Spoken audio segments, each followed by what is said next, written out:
Seperti apakah orang yang bertakwa itu?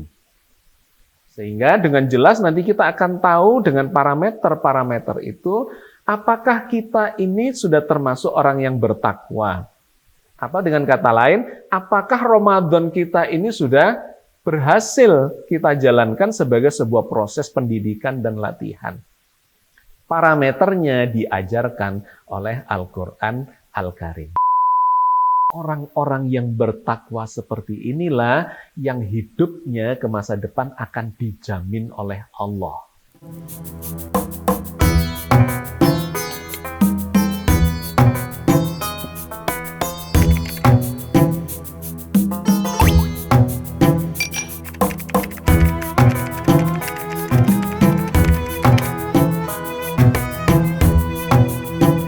Assalamualaikum warahmatullahi wabarakatuh.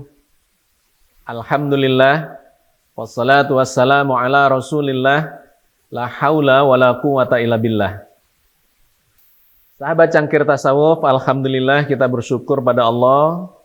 Kita hampir sampai di penghujung bulan Ramadan 1441 Hijriah. Hari ini kita berada di tanggal 29 Ramadan. Insya Allah besok, kalau diizinkan Allah, kita akan berada di tanggal 30. Karena tahun ini Ramadan kita akan berdurasi atau sebanyak 30 hari. Dan insya Allah pula hari lusa kita akan memasuki bulan Syawal, di mana kita akan merayakan Hari Raya Idul Fitri 1441 Hijriah. Di episode kali ini saya ingin mengajak Anda untuk mengevaluasi ibadah-ibadah yang kita jalankan selama bulan Ramadan ini. Karena sesungguhnya lah Al-Quran itu memberikan ukuran-ukuran, memberikan parameter terhadap semua ibadah yang kita jalankan. Salat kita, puasa kita, zakat, umroh, haji, zikir, dan berbagai macam ibadah. Di dalam Al-Quran itu ada parameternya.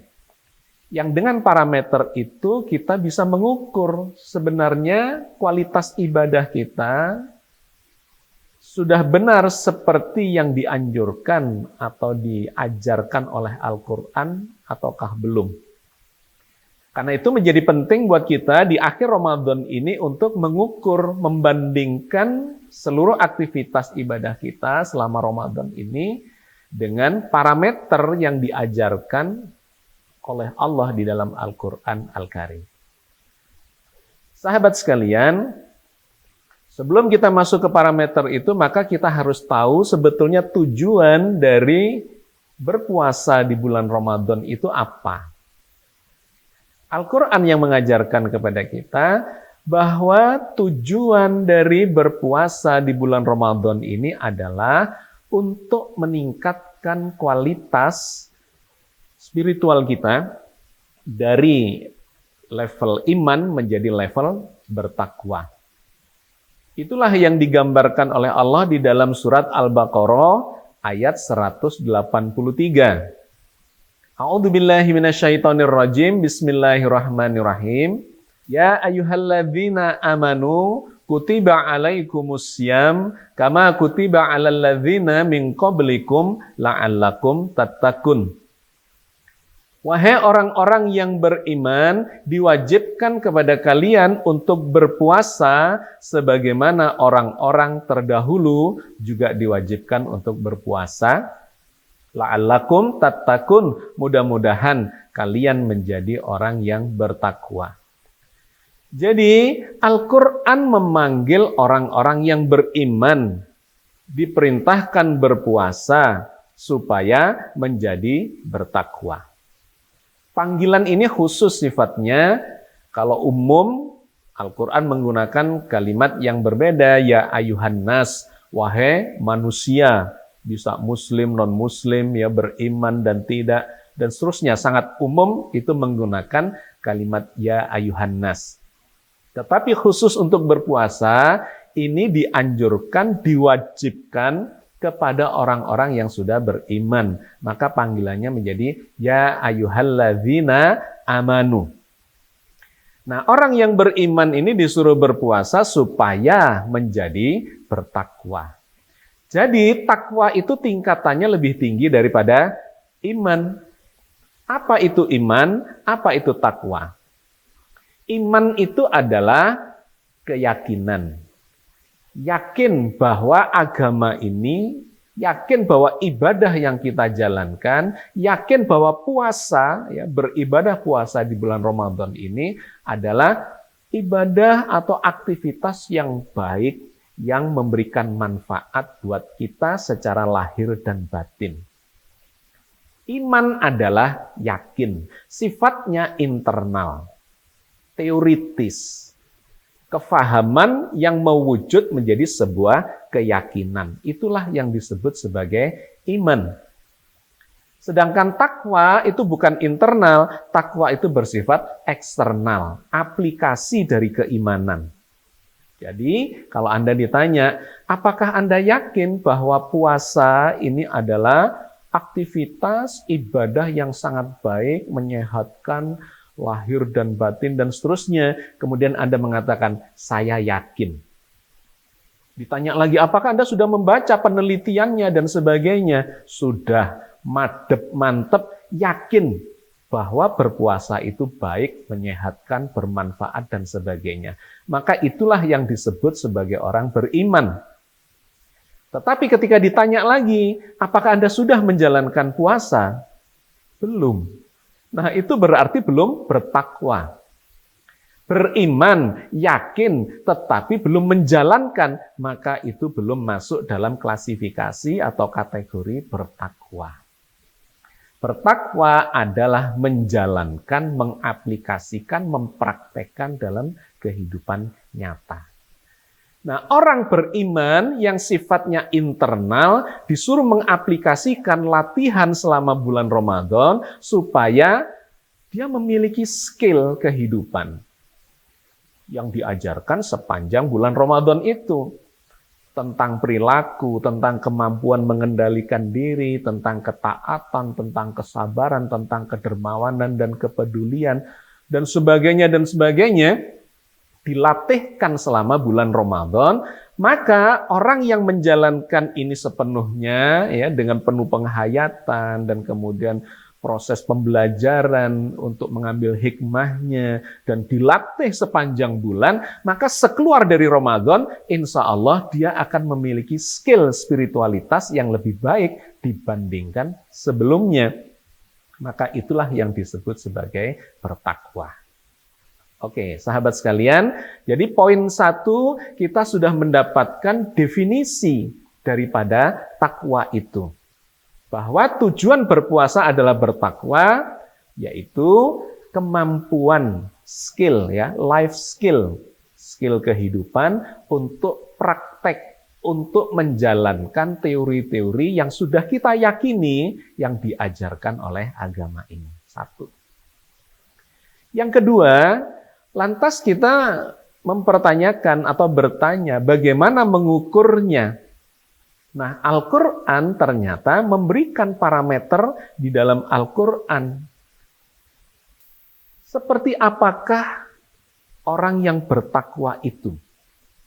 Sehingga dengan jelas nanti kita akan tahu dengan parameter-parameter itu, apakah kita ini sudah termasuk orang yang bertakwa? Atau dengan kata lain, apakah Ramadan kita ini sudah berhasil kita jalankan sebagai sebuah proses pendidikan dan latihan. Parameternya diajarkan oleh Al-Quran Al-Karim. Salah satunya Allah berfirman di dalam surat Ali Imran ayat 133 sampai 135, di mana Allah memberikan parameter-parameter orang yang bertakwa itu seperti apa. Kalau kita memenuhi parameter itu, berarti kita bisa dikategorikan sebagai orang yang bertakwa.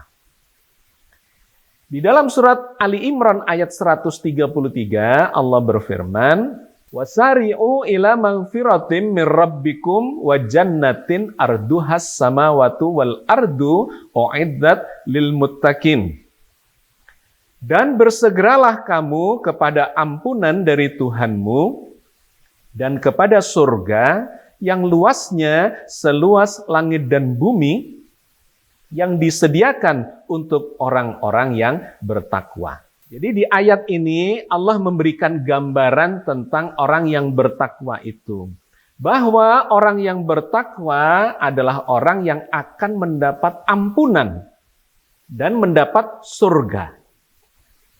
Allah memerintahkan kepada kita, ya, bersegeralah kalian kepada ampunan Allah dan surga yang disediakan buat orang yang bertakwa. Artinya, orang yang bertakwa itu adalah orang yang mendapat ampunan dan mendapat surga. Itu janji Allah. Janji Allah kepada orang-orang yang kalau sudah masuk dalam klasifikasi atau kategori golongan orang bertakwa, maka mereka itu akan pantas mendapat ampunan dari Allah dan dengan demikian dia akan memperoleh surga. Jadi urutannya adalah kalau kita bertakwa, maka Allah akan memberikan ampunan. Kalau sudah diberi ampunan, maka dosa kita menjadi 0. Nah, ketika nanti ditimbang di hari pengadilan di akhirat, kalau dosa kita 0, maka ketika ditimbang dengan pahala berapapun kebajikan yang kita sudah lakukan, maka bobot timbangannya akan lebih berat pada pahala kita. Dengan demikian, maka kita akan pantas masuk ke dalam surga. Jadi ini poin 1. Di dalam surat Ali Imran ayat 133, Allah menjanjikan kalau kita bertakwa, maka takwa itu akan menghasilkan ampunan dari Allah. Dan kalau kita diampuni, maka Allah menyediakan surga buat kita. Nah, di ayat selanjutnya, 134 dan 135, kemudian Allah menyebutkan parameter-parameter orang yang bertakwa itu. Siapakah orang yang bertakwa itu? Di dalam ayat 134, Allah menjelaskan parameternya. Alladzina yunfikuna fis sarra'i wad-dharra wal kadhiminal ghaidha wal 'afina 'anil nas wallahu yuhibbul muhsinin. Orang bertakwa adalah alladzina yunfikuna fis sarra'i wad-dharra, yaitu orang-orang yang menafkahkan harta bendanya di jalan Allah dalam keadaan lapang, dalam keadaan senang, ataupun sempit, ataupun susah. Orang yang mampu menafkahkan harta bendanya, mengontrol belanjanya, untuk kepentingan di jalan Allah. Itu adalah poin pertama, parameter pertama. Menafkahkan harta benda itu dimulai dari menafkahkan untuk diri sendiri. Jadi tidak boros, ya, tidak pelit antara keduanya, kata Al-Quran. Kepentingan-kepentingan diri sendiri yang sesuai kebutuhan dan itu berada di jalan kebajikan, jalan kebenaran, di jalan Allah. Itu bagian dari menafkahkan harta di jalan Allah. Tetapi kalau kemudian ini sudah melebihi dari apa yang kita butuhkan, ya, karena tidak boleh berlebih-lebihan, kita nafkahkan, kita belanjakan untuk kepentingan yang lebih besar. Untuk keluarga, untuk anak-anak, itu adalah menafkahkan di jalan Allah selama kepentingannya memang kepentingan untuk kebajikan dan jalan Allah seperti yang diperintahkan, diajarkan di dalam Al-Quran Al-Karim. Kita luberkan lagi kepada saudara, kepada orang tua, kepada sahabat, kepada tetangga, kepada orang-orang yang membutuhkan. Menafkahkan harta di jalan Allah dalam keadaan lapang maupun sempit. Intinya adalah kemampuan kontrol diri untuk membelanjakan harta, rezeki yang dikaruniakan Allah kepada kita untuk kebaikan. Itu adalah parameter yang pertama. Dan selama bulan Ramadan ini kita dilatih untuk itu. Apalagi ini sedang dalam kondisi wabah, ya, corona. Di mana banyak orang-orang di sekitar kita yang mengalami masalah terkait dengan rezeki itu. Ada yang di PHK, ada ya kehilangan pekerjaannya, ada yang sama sekali tidak bisa makan dan minum, susah sehari-hari karena tidak ada penghasilan dan sebagainya. Maka bulan Ramadan kali ini sebetulnya Allah memberikan kesempatan yang besar kepada kita untuk melakukan latihan itu karena kasusnya banyak di sekitar kita. Termasuk saya mengajak komunitas, saya di Surabaya, ya saya ada membina sebuah komunitas Padang Mahsyar. Kita punya kajian-kajian rutin. Ya saya mengajak kawan-kawan jamaah di sini, ayo kita kumpulkanlah sebagian dari rezeki kita untuk membantu saudara-saudara atau mungkin jamaah sendiri yang butuh bantuan, tetangga kita, sahabat atau siapapun yang sekarang ini sangat banyak di sekitar kita. Lantas kita kumpulkan, ya lumayan terkumpul bisa membantu ratusan orang, setiap orang diberi bahan pokok selama 1 bulan. Ya, dapat bahan pokok, ada beras, ada telur, ada minyak, ada apa. Pokoknya kira-kira cukuplah untuk 1 bulan dan kita bisa membagikannya kepada ratusan orang. Alhamdulillah. Selain kita menolong orang lain dengan empati itu, ya, dengan kepedulian kita juga sedang melatih kualitas diri kita untuk menjadi orang yang bertakwa. Bahwa bertakwa itu bukan cuma teori, bertakwa itu adalah praktek. Ya, jadi parameter yang pertama, orang bertakwa adalah orang yang mampu membelanjakan harta bendanya di jalan Allah untuk kepentingan diri secukupnya dan kemudian diluaskan untuk kepentingan orang-orang yang di sekitarnya.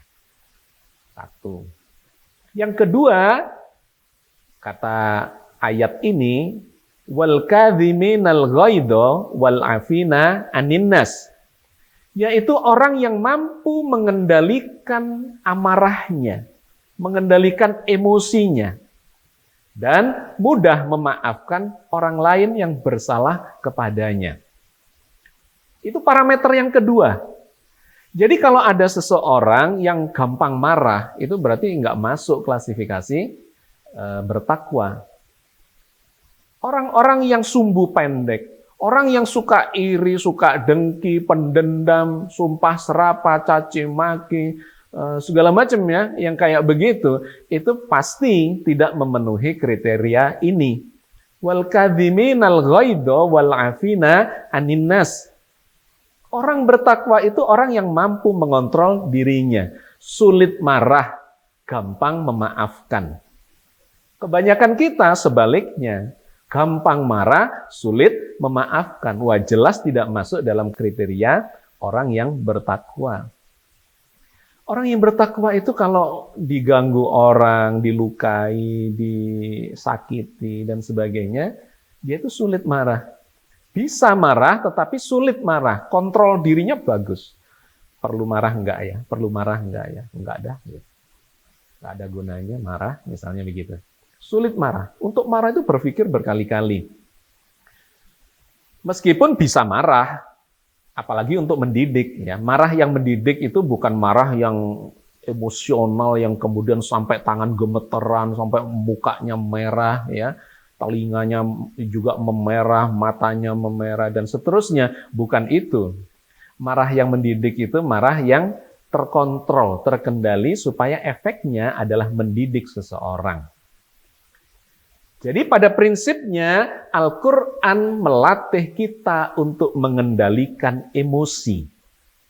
Nah, selama bulan Ramadan, itu dilatihkan kepada kita.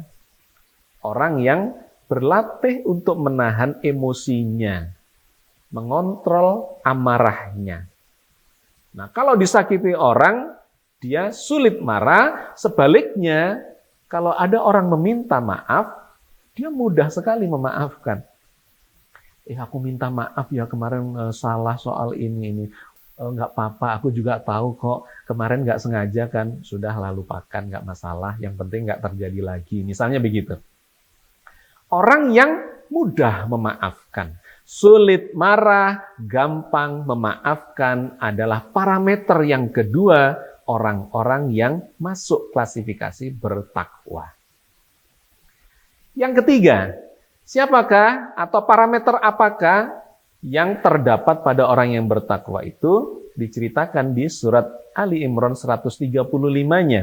Walladzina idza fa'alu fakhishatan aw dzalamu anfusahum dzakarullah fastaghfaru lidzunubihim wa may yaghfirud dzunuba illallah wa lam yusirru ala ma fa'alu wa hum ya'lamun. Dan orang-orang yang apabila mengerjakan perbuatan keji atau menganiaya diri sendiri, mereka ingat akan Allah, lalu memohon ampun terhadap dosa-dosa mereka. Dan siapa lagi yang dapat mengampuni dosa-dosa selain daripada Allah? Dan mereka tidak meneruskan perbuatan kejinya itu, sedang mereka mengetahui. Sahabat sekalian, di ayat 135 ini Allah menggambarkan parameter yang ketiga. Kalau parameter yang pertama tadi adalah kontrol diri dalam membelanjakan harta bendanya di jalan Allah. Yang kedua adalah kontrol diri terhadap emosinya. Ya, jangan marah, mudah memaafkan, dan sebagainya, dan sebagainya.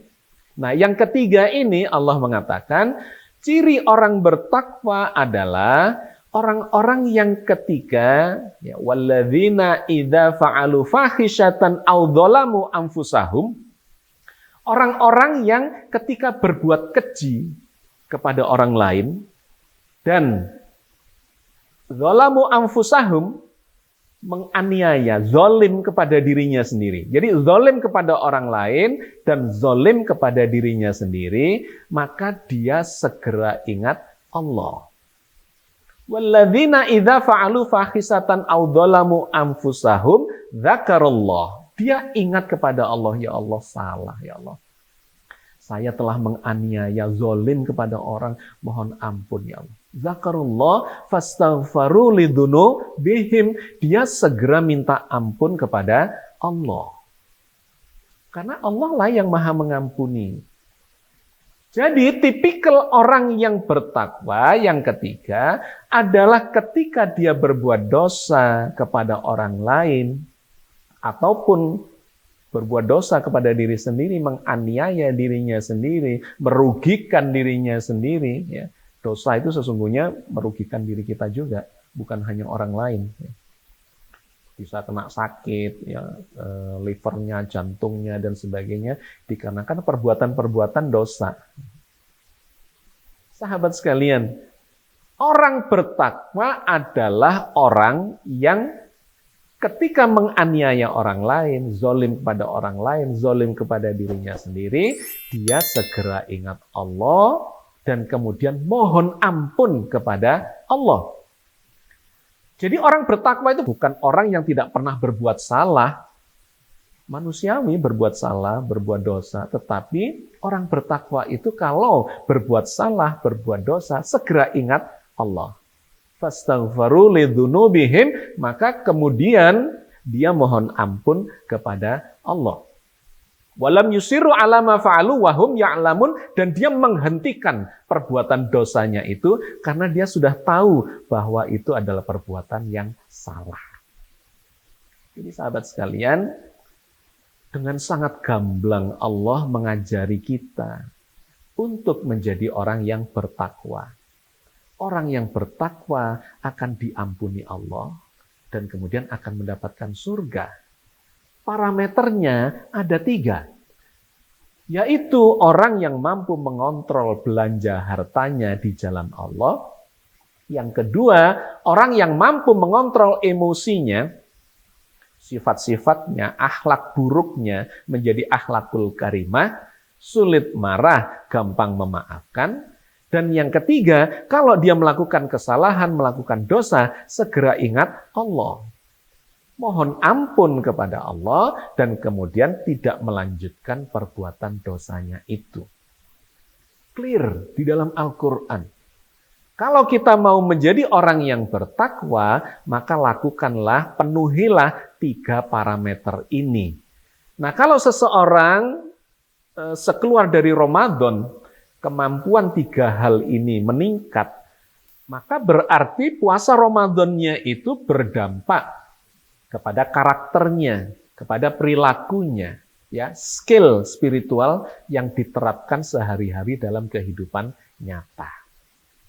Oke, sahabat sekalian, kita mesti mengevaluasi kita, apakah kita ini termasuk orang-orang yang sudah memenuhi parameter itu. Oke. Yang terakhir, kalau seseorang kemudian sudah memenuhi parameter itu, ya, bahwa dia telah menjadi bertakwa, karena jelas dia sudah bisa mengontrol perilakunya terhadap harta, perilakunya terhadap emosi dan akhlaknya, dan kemudian perilakunya terhadap kalau dia melakukan kesalahan, dia segera ingat Allah dan tidak melanjutkan itu. Kemudian Allah menjelaskan di ayat yang lain, orang-orang yang bertakwa seperti inilah yang hidupnya ke masa depan akan dijamin oleh Allah. Dijamin apanya? Dijelaskan oleh Allah di dalam surat At-Tolak ayat 2, 3, 4, dan 5. Ada potongan kalimat di dalam ayat-ayat itu yang menjelaskan tentang janji Allah kepada orang-orang yang sukses berpuasa karena telah menjadi orang yang bertakwa. Di ayat yang nomor 2, Allah mengatakan, wa may yattaqillaha yaj'al lahu makhraja. Barang siapa bertakwa kepada Allah, yaj'al lahu makhraja, maka Allah akan menjadikan jalan keluar dari berbagai macam kesulitannya. Sahabat sekalian, hidup ini penuh dengan masalah. Bangun tidur sampai tidur kembali, kita menghadapi masalah. Kadang masalah kesehatan, kadang masalah rezeki, kadang masalah keluarga, masalah dengan anak-anak, dengan tetangga, ya, dalam bekerja, dalam berbangsa, bernegara, ya. Kita setiap hari menghadapi masalah itu. Tetapi bagi orang-orang yang bertakwa, maka Allah akan selalu memberikan jalan keluar kepada dia. Ya, makhroja. Ada kesulitan, diberi jalan keluar. Masya Allah. Ya. Itu poin yang pertama. Janji Allah kepada orang-orang yang bertakwa, yang mampu mengontrol dirinya. Oke. Yang kedua, apa janji Allah terkait atau terhadap orang yang bertakwa itu? Diceritakan di ayat berikutnya, surat At-Tolak ayat 3. Wa yarzuqhu min haitsu la yahtasib. Allah akan memberikan rezeki kepadanya dari arah yang tidak disangka-sangkanya, tidak diduganya. Orang-orang yang bertakwa, rezekinya dijamin oleh Allah. Kenapa? Karena orang ini adalah tipikal orang yang memang terkontrol. Tidak sembarangan. Kontrol harta, kontrol emosi, dan kalau salah dia segera ingat. Ini tipikal orang-orang yang bisa mengontrol dirinya di bawah petunjuk Allah. Nah, orang yang seperti ini dijamin rezekinya sama Allah. Kadang-kadang dia menduga ini rezeki nggak datang-datang dari arah ini. Allah memberikan rezeki dari arah yang berbeda. Tiba-tiba sahabat lamanya nelpon, aku ada bisnis nih, mau nggak kita sharing di sini misalnya. Atau tiba-tiba ada kawan lama yang datang membawa rezeki, dan sebagainya, dan sebagainya. Siapa bertakwa kepada Allah, maka kata Allah, wa yarzuqhu min haitsu la yahtasib. Allah akan memberikan rezeki kepada dia dari tempat, dari arah yang tidak disangka-sangkanya. 2. Dan yang ketiga, janji Allah kepada orang-orang yang bertakwa itu. Allah mengatakan, wa may yattaqillaha yaj'al lahu min amrihi yusra. Dan barang siapa bertakwa kepada Allah, maka Allah akan menjadikan urusannya itu mudah. Ini berbeda dengan yang pertama tadi. Kalau yang pertama, masalah datang kepada orang yang bertakwa, maka Allah akan memberikan jalan keluarnya. Tapi yang ketiga ini lebih hebat lagi. Orang yang bertakwa itu urusannya akan dimudahkan oleh Allah. Orang lain mengatakan, wah ini urusannya sulitnya, ada ini, ada itu, terkendala, ini masalah dan sebagainya, rumit. Tapi orang-orang yang bertakwa itu dimudahkan urusannya oleh Allah. Soal yang sepele saja misalnya nih, kadang-kadang ya kita merasakan ketika kita datang ke sebuah tempat keramaian, bawa sepeda motor atau bawa mobil, kemudian parkirannya penuh. Nah, orang yang kontrol dirinya bagus dengan tenang, seringkali malah beruntung. Ketika dia datang, tiba-tiba ada mobil yang keluar, sehingga ada tempat yang lowong untuk dia. Itulah kira-kira contoh gampang dari Allah memudahkan urusannya. Orang lain susah mencari parkiran, tetapi Allah memudahkan dia tepat waktunya. Pada saat lowong, dia ada di posisi di dekat situ, sehingga mudah bagi dia untuk mendapatkan apa yang dia butuhkan. Orang yang bertakwa, urusannya akan dimudahkan oleh Allah. 3. Dan yang keempat lebih dahsyat lagi. Wa may yattaqillaha yukaffir anhu sayyi'atihi wa yu'dzim lahu ajra. Barang siapa bertakwa kepada Allah, maka Allah akan mengampuni segala dosa-dosanya. Wa yu'dzim lahu ajra, dan membesarkan segala pahala kebajikannya. Masya Allah. Orang-orang yang bertakwa diampuni dosanya, dibesarkan pahalanya. Kenapa? Karena orang yang bertakwa itu sudah mampu mengontrol dirinya. Kalau salah dia ingat Allah, berjanji dan menghentikan perilaku yang tidak baik itu, dosa-dosanya itu untuk tidak diteruskan. Nah, tipikal orang yang begini ini dijaga oleh Allah. Jadi sahabat sekalian, inilah sebetulnya hikmah yang terkandung di dalam bulan Ramadan.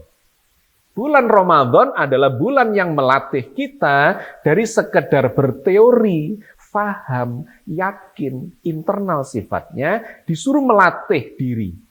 Supaya kita mendapatkan skill kehidupan. Daya kontrol diri yang disebut sebagai bertakwa. Kalau kita bertakwa, maka kita coba lihat parameternya, sudah terpenuhi apa belum. Kalau terpenuhi parameternya, yaitu 1, kontrol diri terhadap belanja hartanya. 2, kontrol diri terhadap emosinya, terhadap akhlaknya. Dan yang ketiga, kontrol diri, ingat terus kalau berbuat salah, segera dihentikan, mohon ampun kepada Allah. Kalau kita masuk klasifikasi ini setelah bulan Ramadan, maka kita termasuk orang yang berhasil puasa kita itu. Boleh jadi dia adalah orang yang telah mendapatkan hikmah di malam Lailatul Qadar. Yang dengan hikmah itu, dia memiliki kemampuan untuk kontrol diri. Berarti dia telah menjadi orang yang bertakwa. Dan kalau dia sudah menjadi bertakwa itu, maka lihatlah kehidupan setelah itu, dia akan dimudahkan oleh Allah. Diberi 4 janji itu. Yang pertama, diberi jalan keluar terhadap berbagai masalah kehidupannya. Yang kedua, diberi rezeki dari tempat yang tidak terduga. Yang ketiga, dimudahkan segala urusannya. Dan yang keempat, kalau dia berbuat dosa, diampuni oleh Allah dosa-dosanya, bahkan dibesarkan, dilipat gandakan pahalanya. Masya Allah. Betapa nikmatnya menjadi orang yang bertakwa itu. Maka sahabat sekalian, mudah-mudahan ya, seluruh rangkaian ibadah kita sepanjang bulan Ramadan ini adalah ibadah yang mampu mengubah diri kita menjadi orang yang lebih bertakwa. Kita jaga hasilnya ini sampai sekeluar Ramadan kita aplikasikan dalam kehidupan nyata. Kalau aplikasi kehidupan nyata itu adalah masuk dalam kategori bertakwa, maka kita akan mendapatkan 4 janji Allah itu. Amin ya rabbal alamin. Sahabat sekalian, ini adalah episode terakhir dalam bulan Ramadan kali ini. Lusa kita sudah akan memasuki 1 Syawal. Mudah-mudahan kita termasuk orang yang memenangkan perjuangan untuk menjadi orang yang lebih baik dalam kehidupan, menjadi orang yang lebih bertakwa, Taqabbalallahu minna wa minkum, taqabbal ya karim. Mudah-mudahan Allah mengabulkan seluruh harapan kita, permohonan kita, doa-doa kita sepanjang Ramadan ini.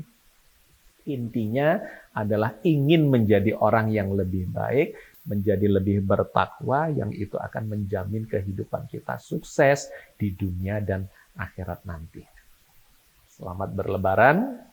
Selamat Hari Raya Idul Fitri 1441 Hijriah.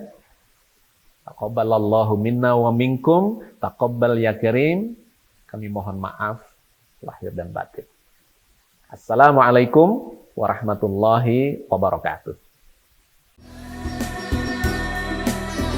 Assalamualaikum warahmatullahi wabarakatuh. Sahabat Cangkir Tasawuf Modern, saat ini Anda sudah bisa mengakses kembali website www.padmapress.com. Tentu saja dengan desain dan layout yang baru dan lebih modern, sehingga memberikan pengalaman yang lebih menyenangkan untuk Anda dalam mencari buku-buku yang diterbitkan oleh Padma Press. Selain itu, Anda juga tetap dapat menonton video-video Pak Agus Mustafa di padmapress.com.